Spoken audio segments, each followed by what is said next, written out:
Welcome back to part 2, Introduction to Functions and Function Notation. There are 4 common ways to represent a function: verbally, numerically, graphically, and algebraically. And we're going to look at some examples of each one of these. Verbally is some sentence that describes a situation. Numerically, we'll have a set of ordered pairs. We'll have a Venn diagram. We could have set notation. And graphically is going to be coordinate plane with an x-axis and a y-axis where you have your input values or your x values and your output is y. And algebraically, we're looking at an equation with 2 variables. So we want to determine whether or not a relation is a function. You have to decide whether or not each one of the input values is paired with one and only one y value or an output value. If the input is matched with 2 or more output values, then it is not a function. So the key things that you need to remember here are that we are matched with exactly one output. It's a function. If you have 2 or more, it is not a function.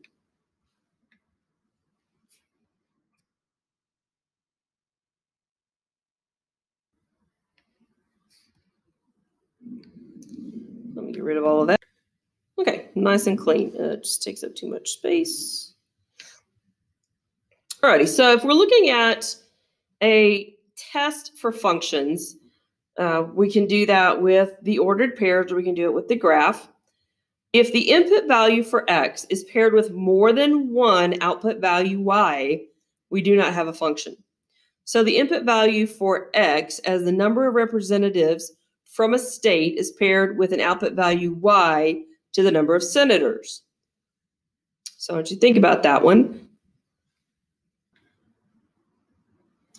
And then your graph, or your table, sorry. Right here you have a 2 paired with an 11 and a 2 paired with a 10. So that is a definite problem. Over here, we see that for the value 2, there's only one dot all the way up and down.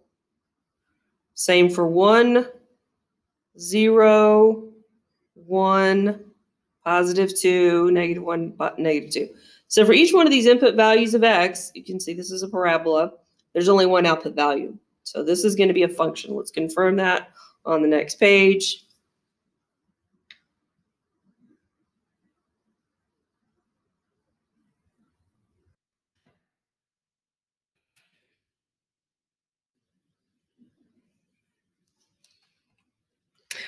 So we're going to confirm that in the verbal description, it does describe a function.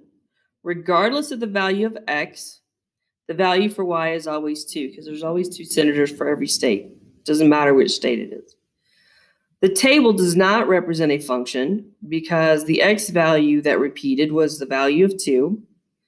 The graph does represent a function because each input value is matched with exactly one output value.